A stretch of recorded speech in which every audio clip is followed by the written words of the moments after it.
there, Nasipa here from Intentional Living, and welcome to another episode of Intentional Relationships with my life partner here, Omega. Hi. Today we are speaking about annoying habits and maneuvering those annoying habits that your partner might have. Dun, dun, dun, dun. So,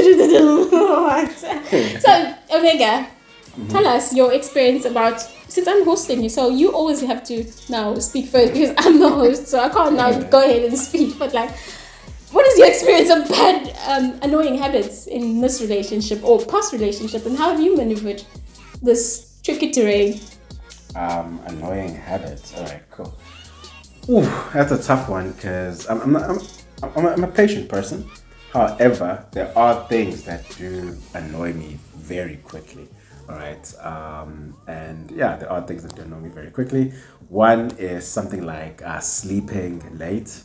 That is something that annoys me, but I can live with that one. I can live with that one because I can wake myself early and continue my day.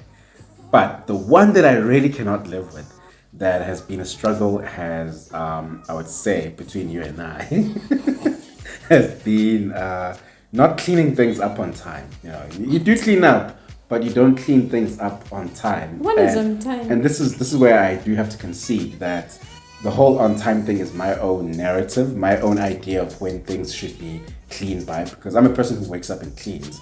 So there's like an expectation that by a particular time, certain parts of the apartment would be clean. Like, you know, the bedroom by 9 o'clock would be clean. The kitchen by 8 o'clock would be clean. You know, the lounge by 8:30 would be clean. So that way, after a particular time, nothing else is dirty.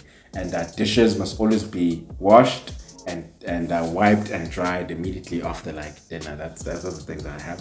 So when those things are not done, I do get annoyed. But the way I've dealt with being annoyed when my partner does something that I find annoying is to ask myself a question such as, can I live with this? And if the answer is yes, I can live with this, then I just sort of push it aside. I don't let it interfere with how I emotionally feel about them and how I feel about my own circumstances and the relationship.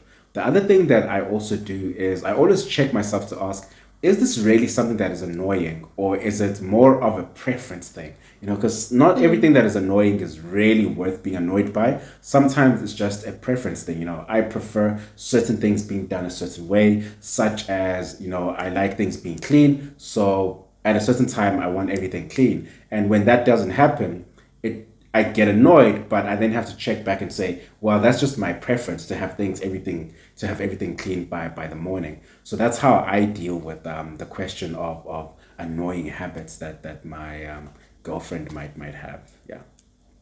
What would you say? Well, I'm not gonna now expose you on national, international TV or YouTube and say things like someone did, but anyway, those don't touch me. What do I do that's annoying? You're perfect. You are absolutely stellar. Perfect. Give us one that I do that's annoying. You don't do anything that's annoying. Really? Yeah. Okay. Except like picking your nose and sniffing the thing and putting things in your mouth. Absolutely disgusting. I don't pick my nose and put it in my mouth. And picking things off your face and smelling them. It's like such a boy thing to do. But yeah, that really grates me. I'm a boy. But when I think of annoyances and things that have been, maybe one or two that I've had with you, it's always been a thing of going back to myself and asking myself, what is it that you have a problem with here? Yeah. Is it because it's truly a challenge, or like how you've said, is it a preference thing? And most of the time when I've asked that question to myself, it's always been a preference of, I want it done this way because I'm used to doing it this way. Yeah. And so whoever comes into a space of where I presume things should be a certain way, I'm looking at it and perceiving the situation through my own filters that are my own tendencies and ways of doing things, which I've culturally grown up in, or in my own home, my mother probably did the same thing. So I now took up that as a habit. Yeah. So I asked that question, it's almost 90% almost just preference. And the second part is, can I let it go? Can I let this thing go? Because it doesn't even matter. Does it really matter? Will it change the price of bread? No. Will it really make our relationship stronger? No. Only create little grievances here and there that add up into something bigger? Or can I just live with what is? Yeah. Because it really does not take away anything from the experience that we're having of each other in the relationship. That is something that I've grown a lot more able to hold and to be like, okay, it's just how it is. That's how he prefers it. Sometimes I'm able to now meet your expectation in terms of what it is that is your standard of expectation. Yeah. Sometimes I won't because I don't fucking want to be, but because I just don't feel like it that day, so I'm not going to do it.